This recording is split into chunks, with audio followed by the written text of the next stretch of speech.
तो देखते हैं यहाँ पे क्वेश्चन नंबर 8 में क्या पूछा गया है। यहाँ पे दो पार्ट हैं, तो सबसे पहले हम यहाँ पे पहले वाले पार्ट की बात कर लेते हैं। What are the differences between aerobic and anaerobic respiration. तो हमें यहाँ पे दोनों के बीच का यहाँ पे क्या बताना है, डिफरेंस बताना है। तो सबसे पहले मैं यहाँ पे एरोबिक रेस्पिरेशन की बात कर लेता हूँ। Aerobic respiration takes place in the presence of oxygen. तो एरोबिक जो रेस्पिरेशन होते हैं वो किसके प्रेजेंस में काम करते हैं, वो हमारे करते हैं ऑक्सीजन के प्रेजेंस में काम। ये हमारा क्या है, एरोबिक रेस्पिरेशन है। और ये वाला हमारा क्या है, एन एरोबिक रेस्पिरेशन। मैं यहाँ पे लिख देता हूँ जिससे आपको ज़्यादा परेशानी ना हो।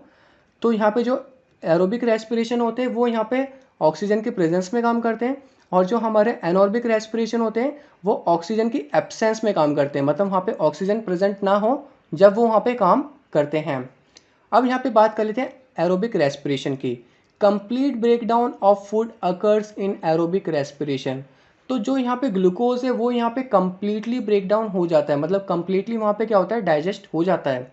जबकि यहाँ पे एनोर्बिक रेस्पिरेशन में ऐसा नहीं होता, ग्लूकोज यहाँ पे पार्शियली ब्रेक डाउन होता है, क्योंकि इसमें इतनी एनर्जी होती नहीं है कि वो इसको यहाँ पे पूरी तरीके से ब्रेक डाउन कर पाए।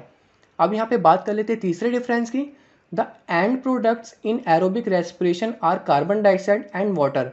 कुल मिला के जो एरोबिक रेस्पिरेशन का जो प्रोडक्ट होता है वो यहाँ पे क्या होता है, कार्बन डाइऑक्साइड एंड वाटर होता है, मेनली प्रोडक्ट यही होता है। जबकि एनोर्बिक रेस्पिरेशन में क्या होता है देख लेते हैं। The end products in anaerobic respiration में बी एथेनॉल। एथेनॉल मतलब यहाँ पे अल्कोहल की बात हो रही है। किसकी बात हो रही है यहाँ पे, अल्कोहल की बात हो रही है। फर्मेंटेशन की प्रोसेस से ईस्ट यहाँ पे अल्कोहल बनाता था, ये हमने क्लास 8 में पढ़ रखा है। एंड कार्बन डाइऑक्साइड यहाँ पे क्या करेगा, रिलीज करेगा, या यहाँ पे क्या कर सकता है, लैक्टिक एसिड कर सकता है। लैक्टिक एसिड हमारे एनिमल मसल या ह्यूमन मसल में होता है। जब हम यहाँ पे ज़्यादा तेज दौड़ लगाते हैं तो हमारे मसल्स पर्याप्त मात्रा में ऑक्सीजन नहीं ले पाते, उस समय हमारा एनोर्बिक रेस्पिरेशन वहाँ पे क्या करता है, जगह ले लेता है। और जब ऑक्सीजन उसको नहीं मिलेगा तो वो वहाँ पे क्या बनाएगा, लैक्टिक एसिड बनाएगा, बाय प्रोडक्ट। अब यहाँ पे बात कर लेते हैं इसके फोर्थ डिफरेंस की। Aerobic respiration produces a considerable amount of energy. तो एरोबिक रेस्पिरेशन किसके प्रेजेंस में हो रहा है, ऑक्सीजन के प्रेजेंस में हो रहा है, और वहाँ पे जो ग्लूकोज का ब्रेक डाउन है वो भी पूरी तरीके से हो रहा है। तो एनर्जी भी कहाँ ज़्यादा रिलीज होगी, ऑब्वियसली एरोबिक रेस्पिरेशन में ही एनर्जी ज़्यादा रिलीज होगी। अब यहाँ पे बात कर लेते हैं एनोर्बिक रेस्पिरेशन की। इसमें यहाँ पे क्या होगा, एनर्जी कम अमाउंट में रिलीज होगी, क्योंकि यहाँ पे ऑक्सीजन की प्रेजेंस नहीं है। तो यहाँ पे ऑक्सीजन की प्रेजेंस ना होने के कारण यहाँ पे जो फूड है वो ब्रेक डाउन पूरी तरीके से नहीं हो पा रहा, जिसकी वजह से जो एनर्जी है वो भी काफ़ी कम अमाउंट में क्या होगी, रिलीज होगी। तो ये थे यहाँ पे इसके कुछ डिफरेंस किसके, एरोबिक एंड एनोर्बिक रेस्पिरेशन के। अब यहाँ पे बात कर लेते हैं इसके बी पार्ट की। Name some organism that use the anaerobic mode of respiration.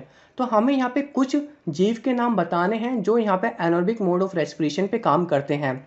सबसे पहला जो इंपॉर्टेंट है वो हमारा यहाँ पे ईस्ट है, और सेकंड जो होते हैं उसको यहाँ पे नाम तो नहीं बता रखा, उसको यहाँ पे हम बोल सकते हैं एनोर्बिक बैक्टीरिया। क्या बोल सकते हैं हम इनको, एन एरोबिक बैक्टीरिया। ठीक है, आप ये दोनों आंसर यहाँ पे दे सकते हैं, यहाँ पे कोई प्रॉब्लम नहीं होने वाली है।